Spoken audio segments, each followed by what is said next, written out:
Cashflow Diary Podcast, episode 560. Welcome to yet another exciting episode of the CashFlow Diary Podcast, the podcast that teaches you insider tips, tactics, and strategies for creating leverage streams of cash flow into your life. Learn from top-performing entrepreneurs, business owners, investors, and thought leaders from across the globe as they share their secrets to success. Like what you learn on this and other CashFlow Diary podcast episodes? Go to learninvestingnow.com and sign up to receive powerful tips and information that will help you succeed as an entrepreneur and investor. Now, here's your host, investor, entrepreneur, business owner, educator, speaker, author, and master facilitator of Robert Kiyosaki's cash flow game, Jay Massey. Hey guys, hopefully things are going well for you today. I'm glad that you have decided to drop on in. Okay, got it. So things might look a little different today. Maybe some of you were able to participate or you saw the presentation that we had last week, whereby we were talking with an expert in personal development, helping people go out there, become bigger, better, and badder. And if you happen to miss that presentation, feel free to go over to cashflowdiary.com/action. Again, that's cashflowdiary.com/action, because you want to make sure that you watch the recording. Anyway, the studio's all turned upside down, if you will, because, well, you know, he was here and it took a second to get back together. But I'm glad that you guys have decided to be here today. I definitely appreciate you being here today. And I'm excited to make this thing happen. So many of you already know how this works. Here's how it goes, ladies and gentlemen. For those of you who are students, I will be able to see your messages here inside the Facebook group on my phone. And for those of you who are not yet students, or maybe you're watching on YouTube or on our Facebook page, feel free to call on in, 417-352-2274. Because I would love for people to get that way we could get a whole bunch of calls today and actually get a lot of your questions answered. Plus, I see some people typing furiously in the chat box. So we'll do our best to catch all the questions and make this thing happen for you. So for those of you who I have not met yet, welcome. My name is Jay, and CEO of CashFlow Diary. As you may already know, but in case you don't, all we simply do is short-term rentals. That's the name of the game. I've been in the real estate space for quite some time. Many of you, maybe you know me from cell phone towers or apartment buildings and all kinds of other things.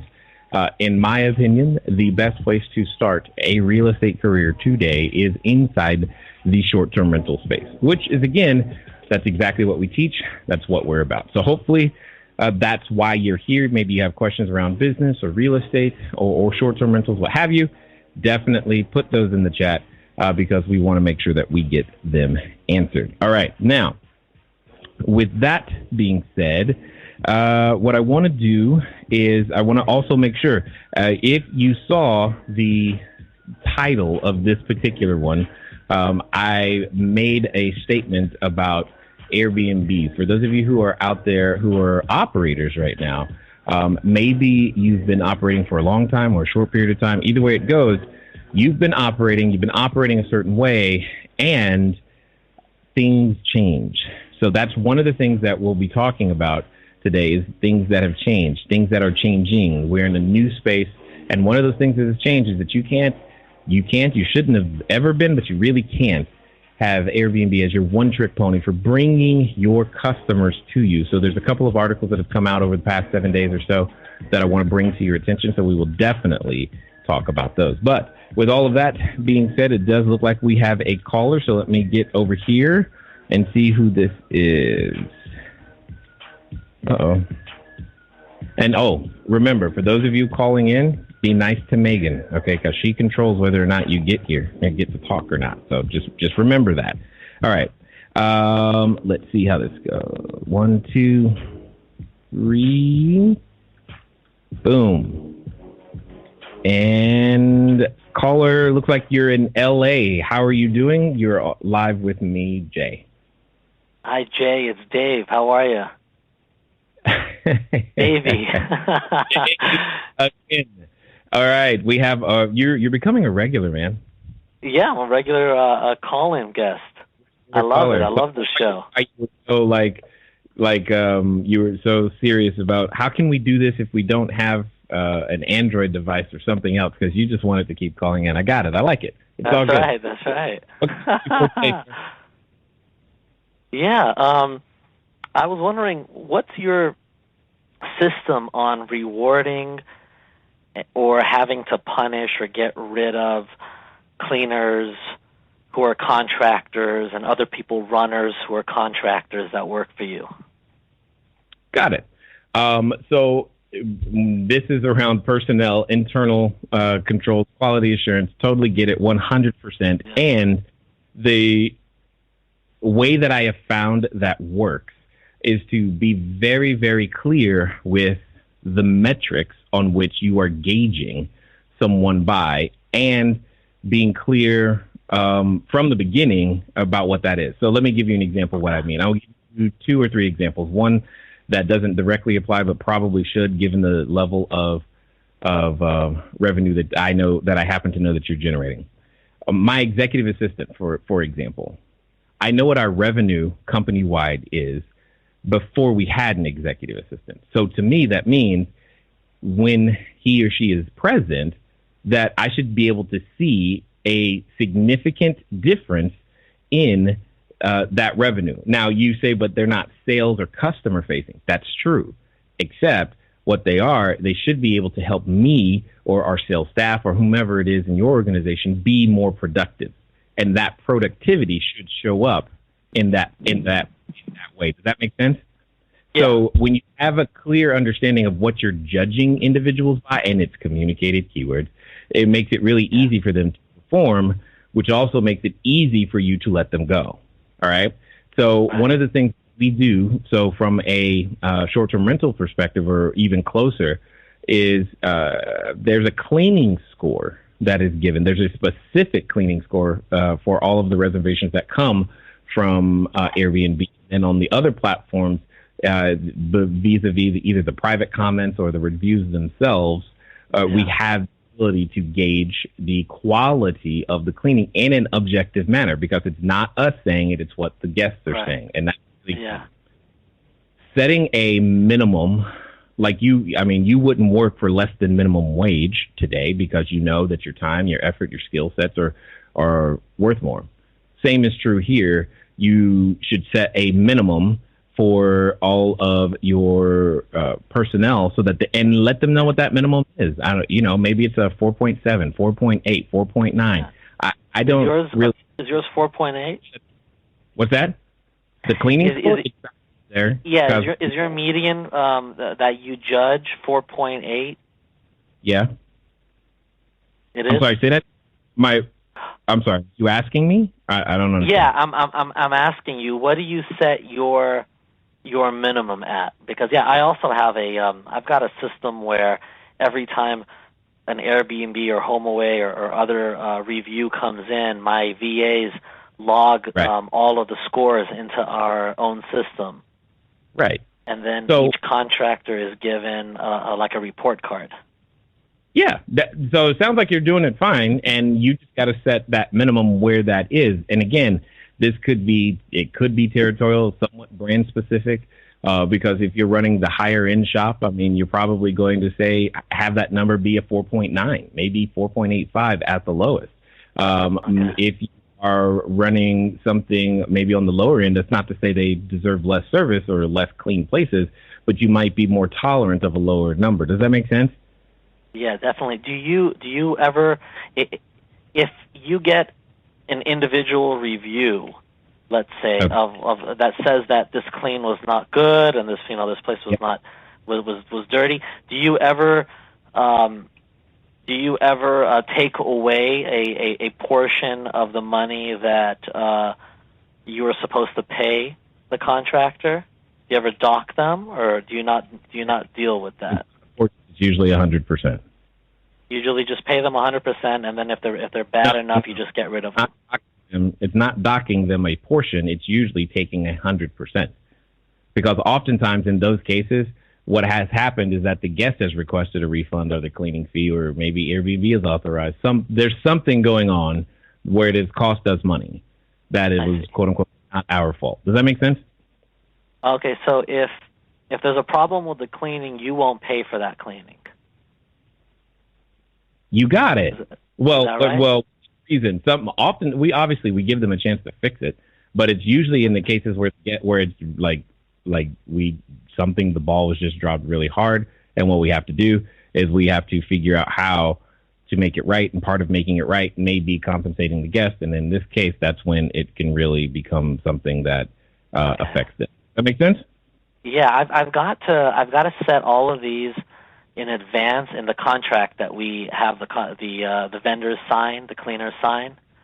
Sure. And I'm going to take those tips and tricks, and I'm going to put them in the contract so that everybody knows ahead of time.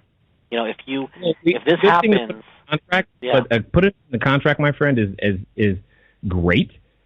But I would rather hear you say, like I know inside our materials we have the dashboard. Inside that dashboard, we talk about having your stand-up or weekly meetings with your team. One of the things you should be doing is that, and on those meetings, that's when you begin to share with them, hey, congratulations, everybody. In the last 30 days, your score went up, 0.3 or 20 basis points or whatever. And this is awesome. Now, keeping it in front of them, having them sign a contract is one thing. Keeping it in front of them is what I'm really talking about. Does that make it? Do you understand? Yeah, definitely. So you definitely do like monthly, report cards with them. Yes. And the only thing I'm afraid of is just legally. I don't want to get into any trouble. I don't want with not paying because I'm in California. It's not like I just don't pay them. It's a conversation that we're having in the sense of, hey, here's what happened. How do you suggest we fix it? We have to compensate the guest. Here's what we're thinking. Is that okay? It's a two-way street. Understand what's going on. Assuming. Does that make sense? Yeah, and if they say, it's not I think you should pay me anyways, you just pay them and then get rid of them at a later date. If that's the kind of relationship that that's not a person who's thinking the way that they need to be thinking. Okay, great. Yeah, that helps a lot. I appreciate it. Yeah, no problem. Cool. Let's get to the next one. Great talking to you. Yeah, I'm glad. So for those of you who are here for maybe the first or second or third time, Davey here. So the ones that you just heard, he's kind of responsible for the thought process that I went through, because he wanted to be able to communicate and to talk without some of the restrictions that our prior system had. So anyway, he's here, and because he was asking the question, we went to work and started thinking about it. All right, we got a caller from Michigan. Let's see who we've got here. And again, if you guys want to call in, feel free. It's number should be on the screen, 417-352-2274. And who am I talking with? Hey, Jay. It's April from the Detroit area in Michigan. Yep. I remember you, April. How are you? It's been 2 weeks of training. We took the training 30 days ago, my husband, Brian, and I. So it's been a busy 30 days. We've been working after work. We've been working a lot. We've been, we've been excited. We've been taking all the classes. We've been reading the books. We've been doing the vision. We've been, driving around. We've been doing everything, and it's been working. It's been. We've had a lot to do, but we've had great progress, and we actually got a place that we wanted. We had the landlord on board, and we got to the part where it was like, all right, let's sign the lease. And so this is the part that we had a little trouble with, because we never really had experience kind of talking through this before with the landlord. So I don't really think we really went about it the right way. So we had like a 1.5 hour conversation with the landlord last night, going through all the items in the lease that we would need to have removed in order to do our business, right? So it was a good conversation. He agreed with the items. We had talks about it, and we felt comfortable about it. But at the end, it kind of felt like he started to think like this was going to be too much work for him, like going through this negotiation. So some of it was he had a problem with mounting TVs on the wall. That was like his only problem, which sounds crazy, right? So we had an idea that we were going to have Latanya and them talk to him about how we would fix the walls if there was any damage and all of that. And so we set that up. We were going to have him talk today, but then today he ignored my phone call and then sent me an email and said, this is starting to feel like too much work. I think we're going to have to pass on this deal. So my question to you is, should I be going about this a different way? Like, should I not be taking apart a lease? Should I instead, is there a better strategy? I think he might be got offended that what he kept saying was his lawyer spent a lot of time making this lease and this is a good lease, and he didn't feel comfortable taking things out and stuff like that. So I just want to make sure that when we get to the lease part, we're almost ready to go. We're doing everything right to close the deal. Got it. Totally understood. So, let me say you win the award for the first person who ever bring this to the table in this way. Oh. No one ever. I'm like, you did what? Okay, so in general, so one, I'm gonna refer you back to, I want to say it's Module 1, Section 8. It's where we go through the lease, and it's brief because there's not much to deal with outside of making sure that you have the clause either added or as an addendum that specifically allows you to practice and do short-term rentals. That's number one. And then after that, there's usually a clause around marketing that tends to be standard or can be standard depending on your jurisdiction. So between those two things, the only other thing that you should encounter any sort of resistance with is going to be around the making sure that the lease is in the company name. And with all of that said, yes, that doesn't mean you ignore the other stuff in the lease. It does mean, though, that those are the three main things that tend to come up across the board that need to be addressed. And if you're addressing something that's not those three things, does make me kind of wonder, like, what could I'm like, when you're saying what you're saying to me as you were communicating, I'm like, what could have been in the lease, like that she felt the need, or that you felt the need that you had to say something or disclose something about it, if that makes any sense. Yeah, so he specifically said, you cannot mount TVs on the wall, you cannot hang pictures on the wall or put holes in the wall, you do not have a designated parking spot. But when we were there and we were talking to him, he showed us a parking spot that was a designated parking spot. And, we talked to him about how we were going to mount TVs. And so I was like, you have this in your lease, just so you know, we talked about this. And, we're really going to do this. And we have a parking spot, right? So it was those things that I was like, we can get rid of those things, right? And so we actually had 12 items that I think maybe he just never had anyone read through his lease. And he was like, I don't really follow those things. And I'm like, okay, well, I need to make sure you're going to follow them for my business to work, Got it. You did the right thing, sure. And that's hyper strange. Right? And he seemed like a good guy. We spent a lot of time talking to him. I spent the past weeks talking to him every day on the phone, and I'm like, wow, you're gonna go through all of this and then ignore my phone call all because of mounting a TV. So I'm down the path of maybe this wasn't the right landlord, and I'm fine with that. But I just want to make sure for the next landlord that I talk to, maybe is it the right way to not go through the whole entire lease and maybe just give them the addendum with the things that I need and do it that way? You have to go through the lease. So you relating this story to me now sounds like I probably would have been in a very similar position. I probably would have come up with some of the same concerns. I may have used different words to bring them up. Let me ask this question. How many units are we talking about in this case? Is this an apartment building or a house? It's an apartment building. It's just one unit, just one. Got it. And did he have more units? Do you know? He did have more units, and we talked to him about possibly working with him in the future, and he was open to that. And he had, one he's going to fix up, and we definitely opened up that conversation. He kept saying this, I haven't did this before, but it's interesting. I'm intrigued. He was he was definitely open to that. Okay, got it. Now I understand. All right. So here's what I can tell you definitively. The more units, the more revenue you're bringing to the table, the easier it is to have this type of conversation. And I also get it, April. You're like, this is my first one. I'm kind of nervous still. Right. Got it. Yeah. Yep.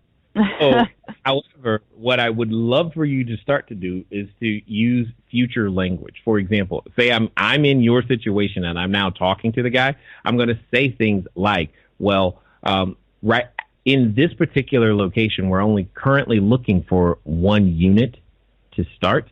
However, ultimately, anytime we set up shop anywhere, we prefer to have no less than 5 units in that particular building. Is that something that you'd be open to? Do you hear the difference in what I said? Yep. And from that point forward, I'm always talking about I will say things in order for all 5 of the units to operate smoothly and to make sure that we can upkeep our security procedures and maintain quiet enjoyment for the rest of the tenants. Here's what we need. Does that make sense? Yeah, I definitely think I could have worded everything better, but the more practice, hopefully I can polish it. So yeah, that makes sense. No.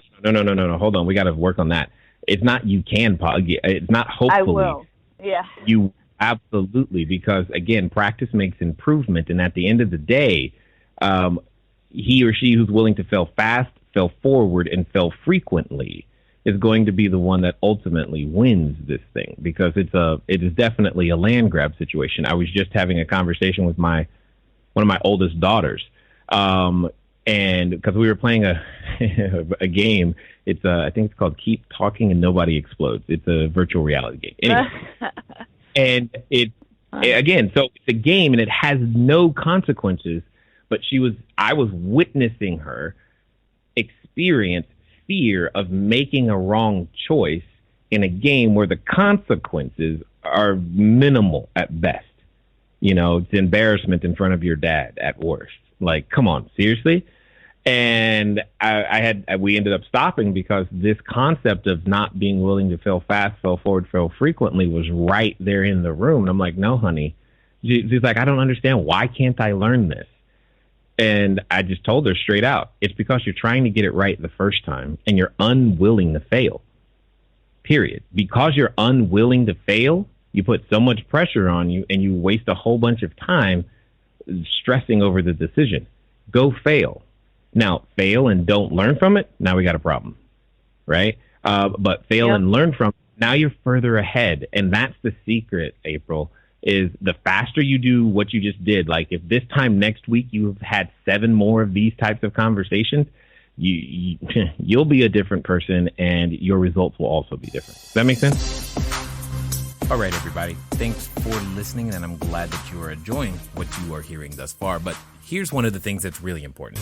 One of the most important things that you can do is get started. One of the things that I've said before, and I say again, once you get started, stay started. But more importantly, there can be lots of roadblocks to getting started. So what we're going to do is we're going to remove one of those roadblocks for you and make it a little bit easier. Because the thing that I don't want to stop you is thinking, do I need a local number? How about a long distance number? Or should it be 800? How on earth am I going to make that happen so that people can contact me as I'm out there building my business, making my cash flow grow? But most importantly, understanding that it doesn't have to be difficult.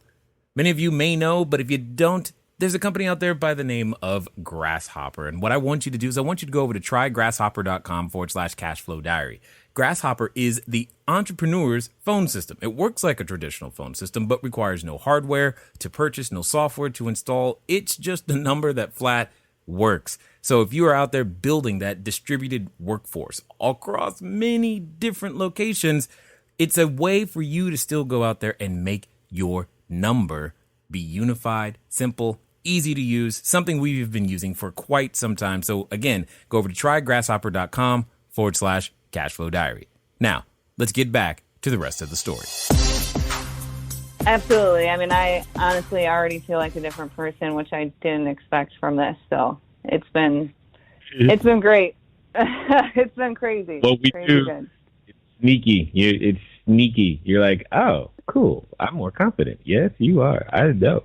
It's what we do. Yeah. Cool. Well, thanks, Jay. Awesome. No problem. All right, ladies and gentlemen, we have another call. It looks like it is, who's this? Crystal from Tampa, Florida. Awesome. How are you doing, Crystal? Hi, Jay. Oh, there you are. Hi. Can you hear me? I can. How are you? I'm doing great. Thank you so much for accepting the call. So my name is Crystal, and this is my first time on. And yes. We just joined the team this week, myself and my partner. Oh, wow. Her name is Serena. She's probably smiling from ear to ear right now. Serena Williams? Serena Williams, yes. You know what we did? Well, okay, quick story, because I know this happens. It's got to happen to her every day. When we, my entire staff stopped when we saw the name because we were like, no way. Because I mean, stuff like that has happened. We've had some actors, we've had professional players of various different sports, and everybody stopped and was like, no way. And we were like, oh, okay. Yeah, every time I sign or like RSVP stuff for us, I'm always like, not that Serena Williams, but still a very important Serena Williams. That's great. Yeah, I can only imagine that's a daily occurrence over there. Got it. Anyway, sorry. Go ahead. Sure. So as I mentioned, we're just getting started, and we're making several calls, and the last caller kind of cleared up a couple of questions that I had, but we're just getting started. We're trying to nail down our first rental, and we're taking different approaches. We're getting over the phone a lot of apprehension, and so we're trying to set up some appointments for the weekend to actually see the places in person. So my question is, do you find that you have more success when you are having the conversation in person so people can kind of get a feel for, who you are as a person?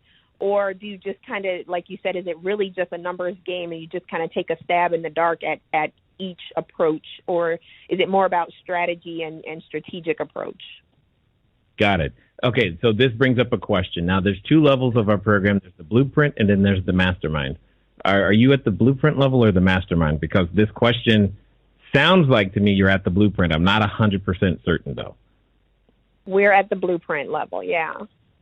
All right, got it. No problem. The reason I say that is because at the mastermind level, one of the first things that we do is it's 6 hours with me, where we go through some of these basic tips and strategies to be more efficient with time, so that you can get closer to hitting the mark first time out. And one of those is definitely to be there in person. Trying to do this at this stage of the business. Here's the big challenge and what you're up against, Crystal. You are up against prejudice, for lack of a better word, because CNN, CBS, ABC, and others have already told, or at least preliminary educated, the landlord that you're talking to about what this business is.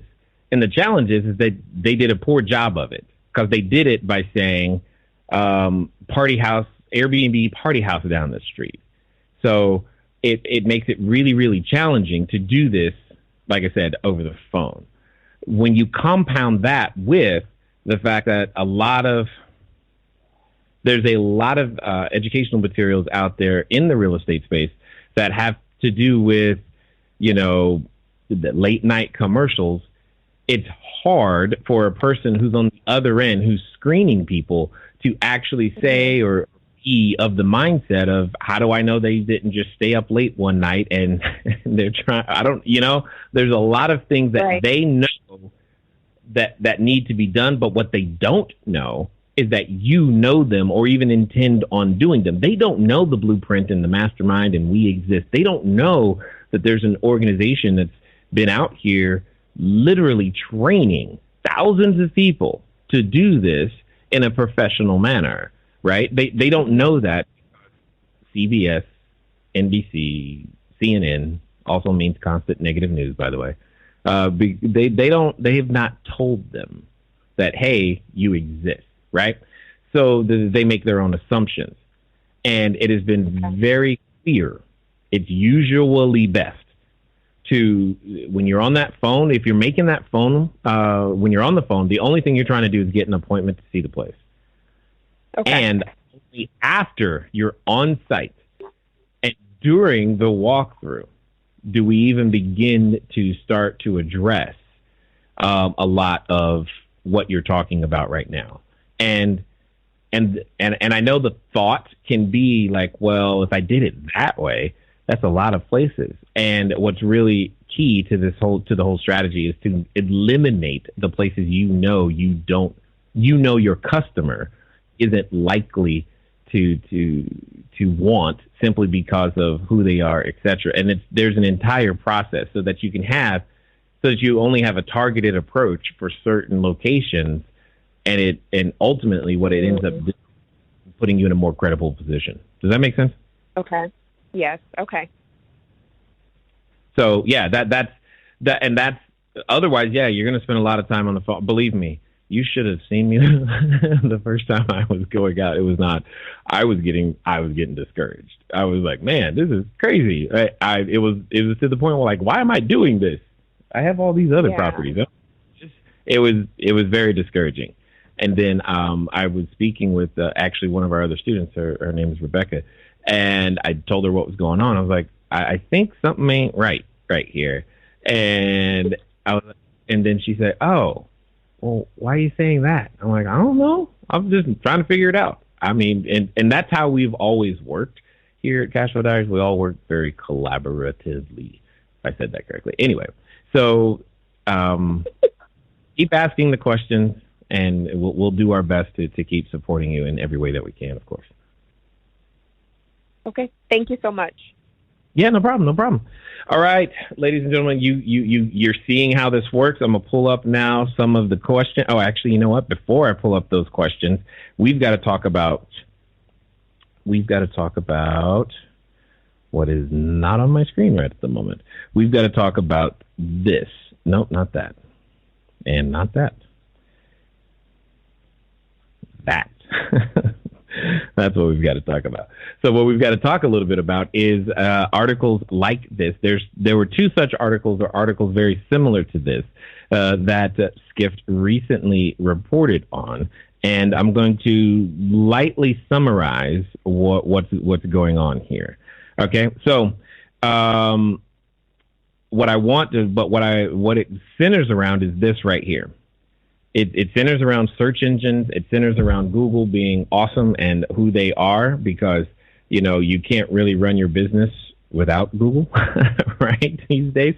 So what that simply means is that you've got to work with them. And if they make a change, then that change is going to affect you and a lot of your business. In essence, when it comes down to it, Google is beginning to influence how the customer finds a short-term rental place to stay.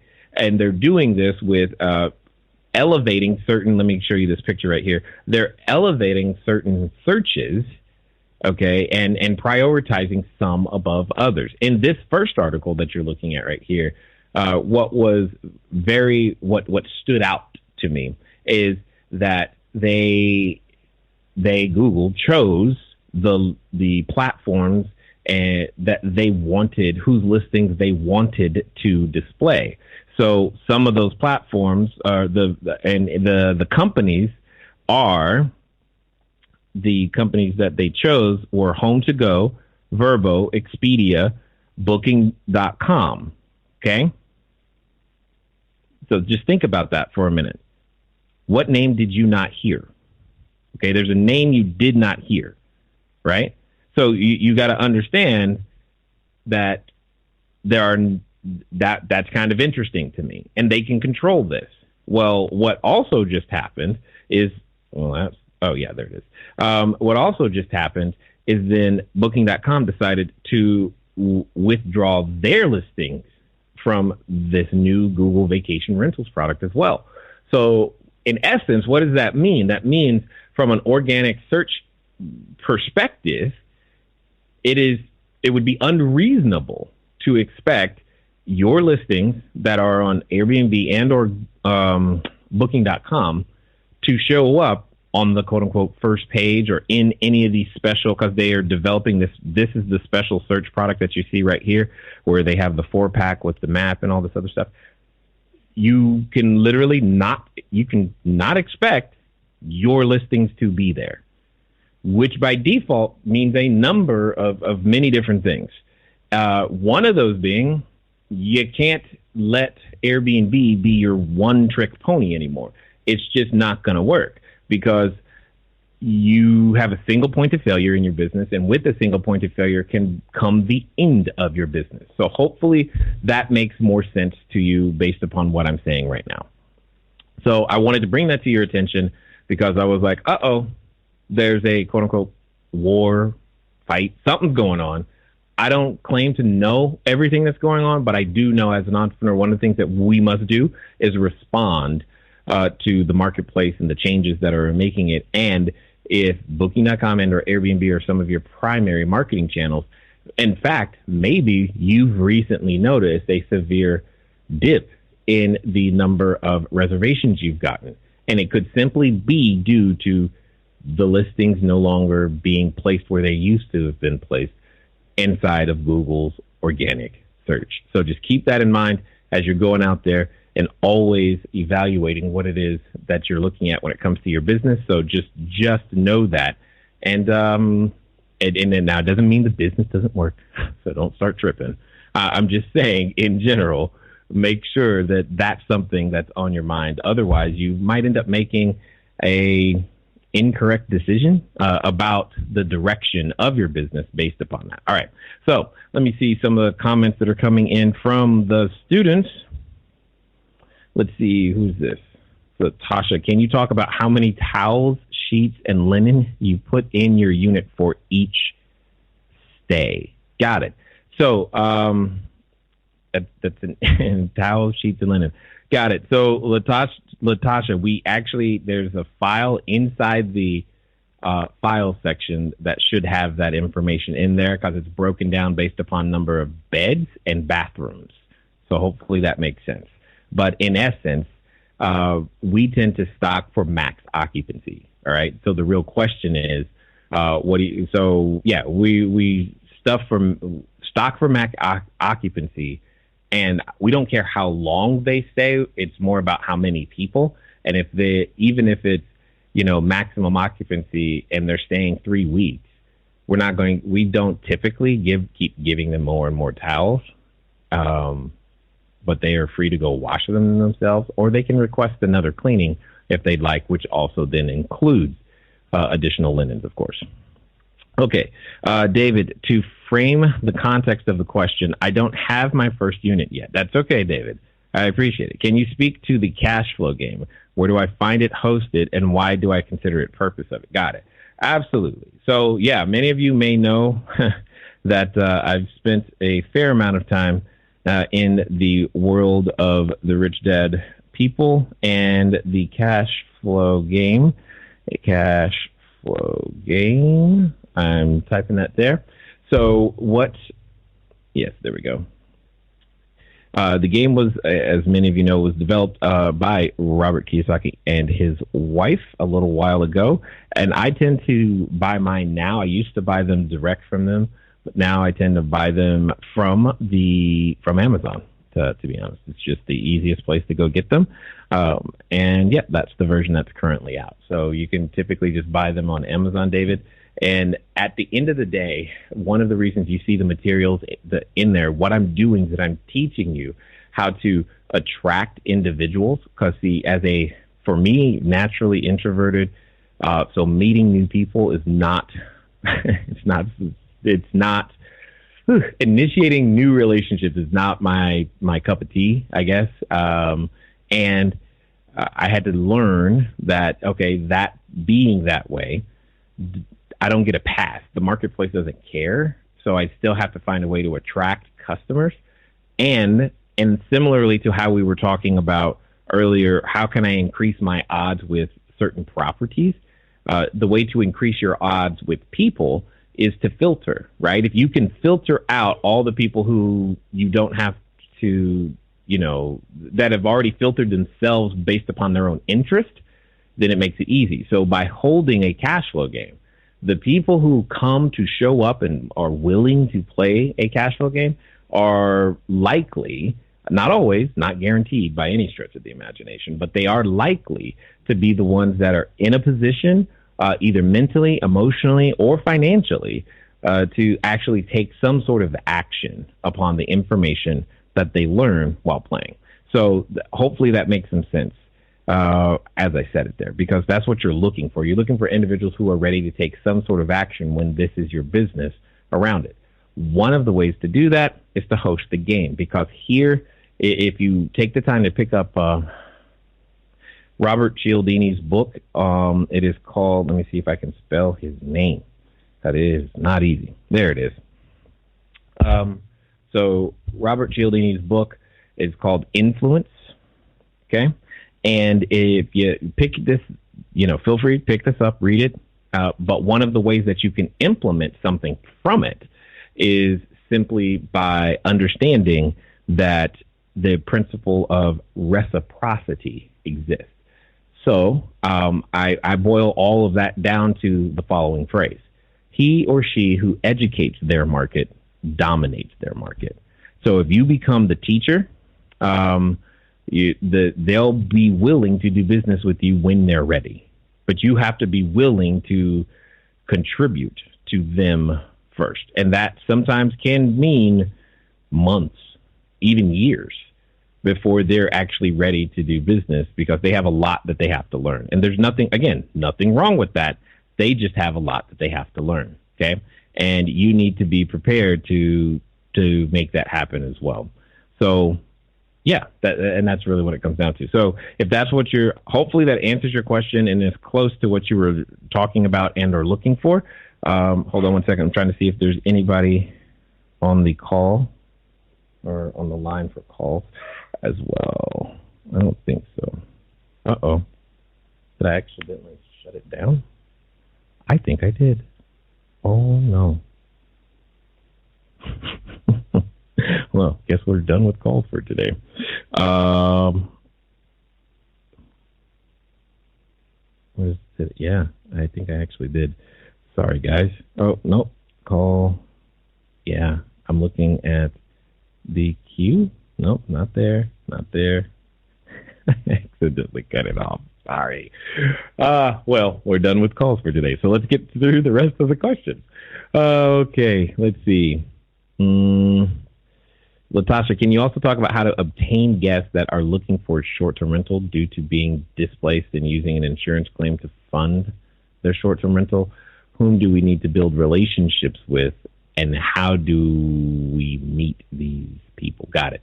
So, Latasha, if that's something that you're after, I'm going to, I don't know how many units you have right now, because that's one of the challenges is that they have, so if you can imagine, that person that you're talking about has their job every day is to find a place for somebody to stay.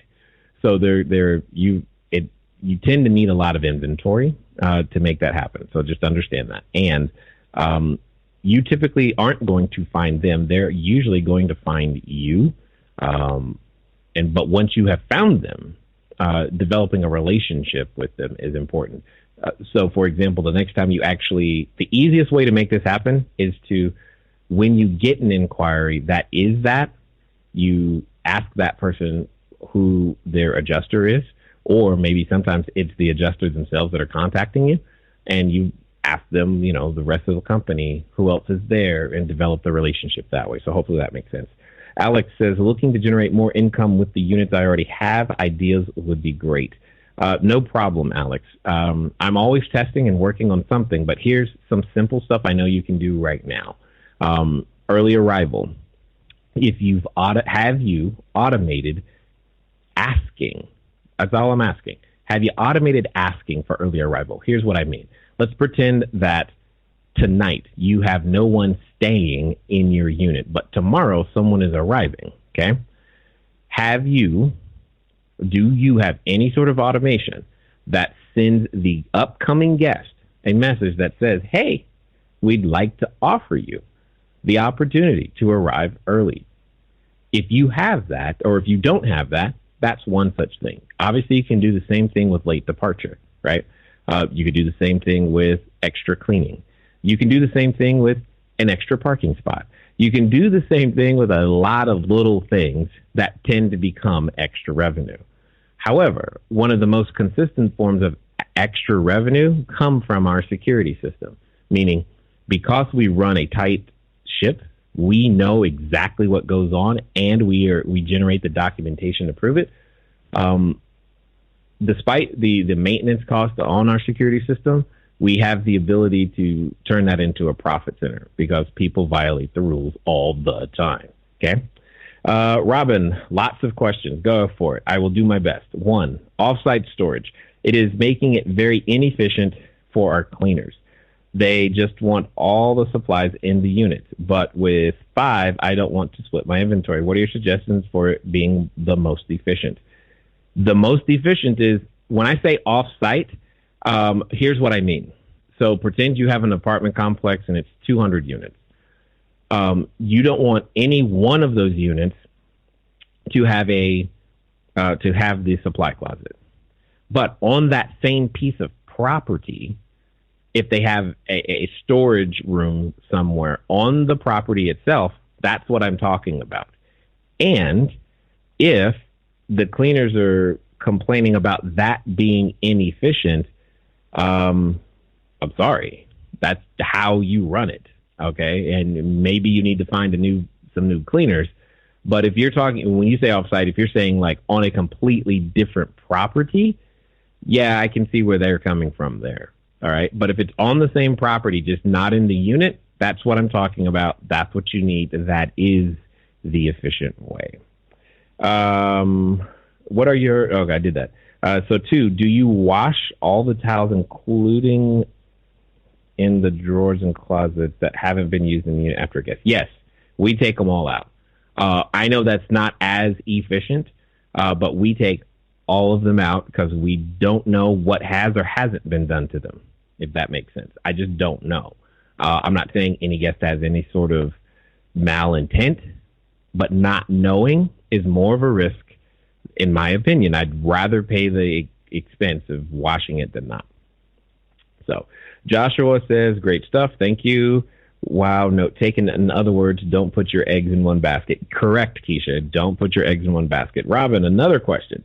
Third-party booking. Our last 3 bookings have been for a booking for a coworker, sister, designer. We sent them to the link on how to use the Airbnb for Work program, but no one has followed through. Yep, that's very normal.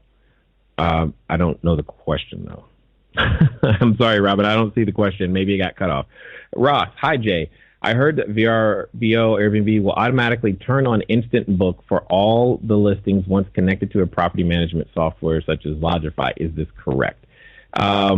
Yes and no. It depends, Ross, because depending on the software that you're using, there can be 2 different ways of connecting. There's what is considered maybe an iCal or a basic connection, and then there's an advanced and or pro, aka API connection. If it's vis-a-vis the API connection, the answer is yes. They're going to turn it on. If it's an iCal, you typically still can maintain that control. This will be a problem for my 30-plus day rentals where existing tenants want to have the first right of refusal. Do you know of any workaround?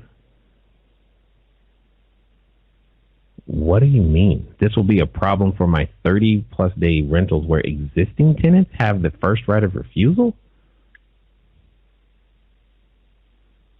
Ross, what I'm hearing is that you're not following the same system. How can an existing tenant have a first right of refusal? Because otherwise the calendar would be blocked.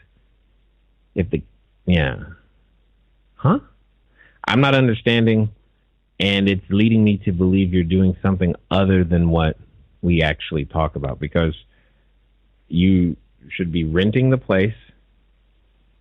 You have 100% control over who's there. And if you have someone there who is already staying there for 30 days or more, great.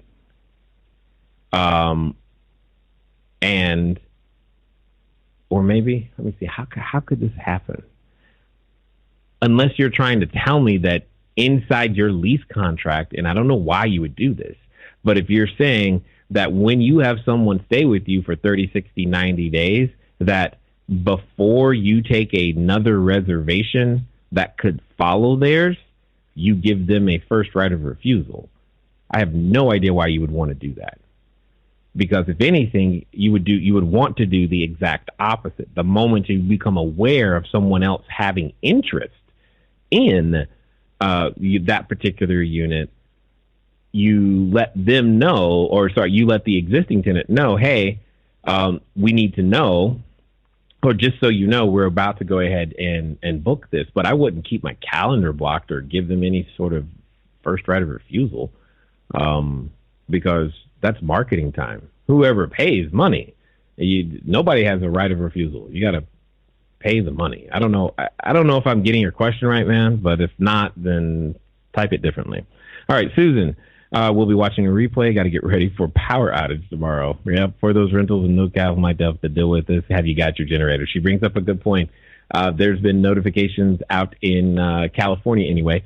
Power outages are being planned and coming, so make sure you do have a generator, especially for your guests. Replying, good question. Following, I had a lead for, I don't understand.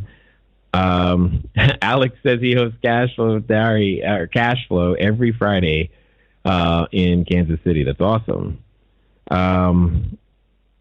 How do I handle when someone books for someone else? Got it. When someone makes a reservation on behalf of another party, instead of referring them to the link, typically what we'll do is we'll let them know that that's not allowed because we've already got the confirmation by that point. And we help them understand here are ways to fix it. One of the ways to fix it, have the other person register. Ta-da! Very simple, can be easily done. Another one, because we have to deal with that, especially with business travelers, you're going to have to come up with a process that you're satisfied with in dealing with that, because there's just no other way to make it happen. John, David, got it. Okay, excellent. All right, so that looks like all the student questions. Now we get to, let me see. Well, we can't do any more calls because I pressed the wrong button and managed to shut it down on accident. Sorry. So we will, what are we looking for then? What I'm looking for here are the comments that I see here. Excellent. So, oh my gosh, this is a long one. So it says, hey Jay, I secured a lease for a town house in Vancouver, Washington. Got it. It doesn't have AC, but has heat. Most places have AC around here for summer months, which AirDNA confirms. My question is, should I get a portable AC to check off that box, or how would you proceed? Owner says he has AC hookups, but doesn't want to do it right now because the cost is $4,000. What kind of AC costs $4,000?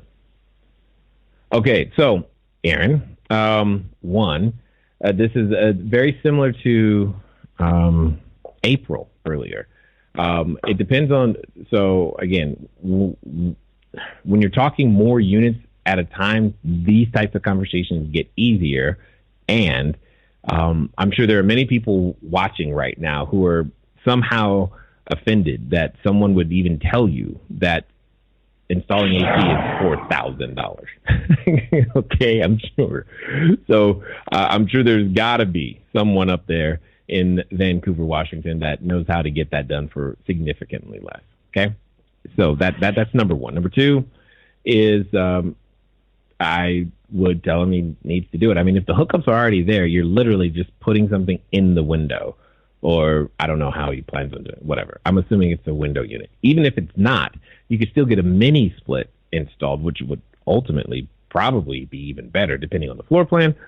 And anyway, my point in saying all of that is I would not put yourself at a disadvantage, and I would help the landlord understand that you're bringing value to the table. Because if also, Aaron, if you're telling me that the rest of the units around there have AC, if he was going to a traditional tenant, he'd have to put an AC, because otherwise what would happen is people would keep comparing his place to the other places that have AC, and he would just stay vacant longer. So again, he may not have spent the $4,000 on the AC, but he'll spend it on vacancy, right? So there are many reasons why he should do it, especially if that's customary in that particular area. So hopefully that helps. All right, Troy. Is there any pros to using Guesty over Lodgify? Sweet Jesus. What are the cons of each? Not real techie, not ready to start on the direct bookings. Thanks. Okay, you not being ready to start on the direct booking is not a reason to. That doesn't mean you get the privilege of building on a faulty foundation. And again, I've used Guesty, and ultimately, here's what I'm going to say. I'm just going to sum it up for you. They're too expensive for what you get. Period. And yeah, that's just what it is. They're too expensive for what you get. The year that I stopped using Guesty, I don't remember how many units we had at that time, but it was way less than what we got now. And they were full on almost $30,000, if not $40,000 on an annual basis. Whereas that same year, switching to a different system dropped that to, I want to say it was like $2,700, which then gave rise to my ability to hire my own customer service team that I could then customize and tweak and make work the way that I actually wanted to. Anyway, we got better by getting rid of them. So yeah, Troy, I don't know if you're in our Facebook group, but if you're in the student Facebook group, post that question in the group and you'll see quickly, very quickly. All right. Emily is asking, I really need some clarification on the exact tools to use for automation other than the Vivid Channel Manager. Are there other tools that we need here I'm not finding in the training necessarily? Emily, it's module 3. It's module 3 or 4 inside the mastermind. And it's when you go through the 6-hour training when you go through the 6-hour training, we go over that in detail. Maybe you just haven't had your 6-hour training class yet, but the list, it's literally, it's all there. So hopefully, again, module 3 and 4. Let's see, Brad Yamamoto. Jay, it's been a while. I keep coming back. Well, welcome back, Brad. Glad that you are here. Carol says, howdy. Also, does the landlord have to obtain the permit? I thought we did that, but my city contact said the owner. Emily, I'm not, again, the ordinance section is on when we go through the property evaluation worksheet. That's, again, also in the mastermind product. Ultimately, I'm going to answer by saying, read the ordinance and do what it says. You cannot reliably call or even talk to anyone at the city and expect or even hope that they know the answer. Follow the ordinance, because anytime you are talking to someone at a governmental organization and you can then help them read the document that they claim to be enforcing or helping you with, it will help you get clarification. And that's really what I'm saying. Ultimately, that's the answer, because there are some cases, like I'm thinking about San Clemente out here. San Clemente they have a path for the operator to get the permit, and they have a path for the owner to get the permit. So read the ordinance is the answer, because both of them could be correct. It just depends on what your ordinance says. Let me see. Jeff, how would you get into the business of providing the cleaning service for the Airbnb? Well, Jeff, you create a great opportunity for me to remind everybody. What we do is short-term rentals. We don't, and again, reference the article I talked about earlier. This is why you don't have an Airbnb business, because if you had an Airbnb business, articles like we talked about earlier today would be very, very distressing for your business, period. But because you have a short-term rental business, how would I get into the business providing the cleaning service for short-term rentals? How would I? Well, I know one thing I'd do for sure is that I would go make a reservation at one of the, because it's easy to tell who in your area has a lot of listings. I would go stay at one of their listings. And after staying at one of their listings, I might comment about the quality of the service that they have. That could be one way of doing it. But at the end of the day, what you're looking for are customers and contacts. And the question is where do short-term rental entrepreneurs hang out, right? And wherever they hang out, that's where you want to go fish. That's where you want to be to build your business. With that being said, maybe you want to even still do a cash flow game, because that could be interesting. You know, there are many ways to attract people to you, but once they're attracted, you must also communicate, promote, if you will, what services it is that you have to offer, so that if/when they run into someone, they can also help refer you to the person that you're looking for. Even property managers would be a great place to start. I mean, I think all of those would be great places to start. Says, I'm ready to start, Jay. Good. Troy, please do that. Now o'clock. Many of you know that that's like my favorite phrase. So yeah, let's absolutely do that. Aaron Sayers. In fact, Troy, if you haven't, quote unquote, started already, just go to CashFlowDiary.com/start. It'll give you a basic overview of what we have available, as well as the industry as a whole. And as you've heard, we have two levels. There's the blueprint and there's the mastermind. Long story short, I'm going to recommend the mastermind all day, especially for those of you who want more than one unit. I know, and you're into using apartment buildings and being way more creative, because it's a 3-phase system that we have available, Troy, where it starts with getting one unit, then taking that one, making it multiply. And then after you've done that, you take that cash flow that you're generating with proper cash management techniques. You take that cash flow, and then what you do is you pump that into whatever type of investment you want to do, you know. So that's easily done. And that's what we help people to do. So you figure out where you fit in. Most people come to us because they want to do all three of those, which is great. And that's what we want. We want more entrepreneurs who are generating a significant income with less time. All right, Aaron, I believe if a owner landlord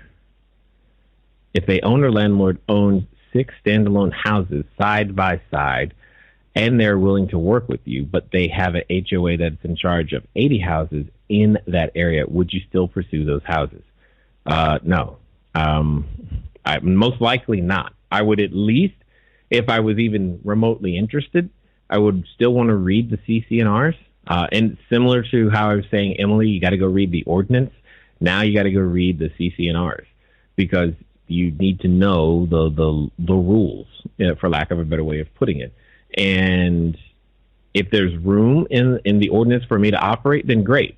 Many of the CC&Rs, though, do have a restriction on length of stay, and it's usually 28 and or 30 days.